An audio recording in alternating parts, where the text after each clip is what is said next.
Привет, меня зовут Юлия Гендина, вы находитесь на моем канале, который посвящен интерьерному вязанию. Мы продолжаем с вами уроки для новичков по мозаичному вязанию крючком. И в этом уроке я хочу вам предложить вот такой прекрасный квадратный мотив, который вяжется из центра. Я бы назвала его вафельная снежинка. Вафельная, потому что, как вы можете заметить, она представлена в виде такого вафельного мозаичного узора. Чем она хороша? Ну, во-первых, зима все равно к нам вернется, а вместе с ней и осень, и мы снова полюбим оленей, снежинок и прочее. Как вы понимаете, плед– это проект большой, поэтому готовиться к нему можно заранее.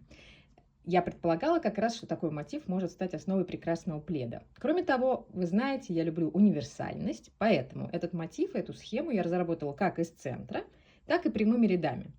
В схеме, которую вы увидите в описании к этому видео, надо вниз посмотреть. Там будет и центровая схема для вязания мотива из центра, и прямая. Я вам прямо расположила там эти снежинки друг с другом, рядом, совместила их, чтобы они в полотне красиво легли.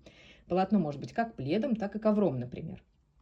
Если вы вяжете из центра, то вы получите квадрат, если вы будете вязать, например, из пряжи, похожей по свойствам на мою, это пряжа 210 метров на 100 грамм, я вязала крючком 5,5 и получила вот такой квадрат размером 36 сантиметров, идеально для подушки.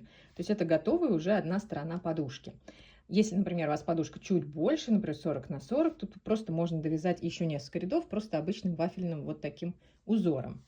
И в этом смысле как раз схема очень удачно легла на размер.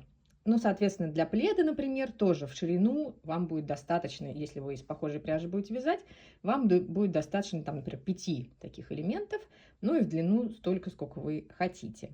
Сама схема несложная, смотрится очень красиво, то есть особенно так издалека. Конечно, классический вариант красно-белый такой, или можно еще голубой с белым использовать, но, конечно, вы можете экспериментировать, выбирать любые другие сочетания, будет тоже очень красиво.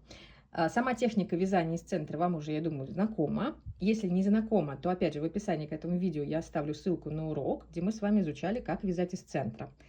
Какие здесь нужно знать нюансы, как начинать, как работать со схемой. Схема, повторю, тоже в описании к этому видео. И центровая, и прямая. Так что я надеюсь, я дам вам таким образом хороший инструмент для реализации ваших снежных различных идей.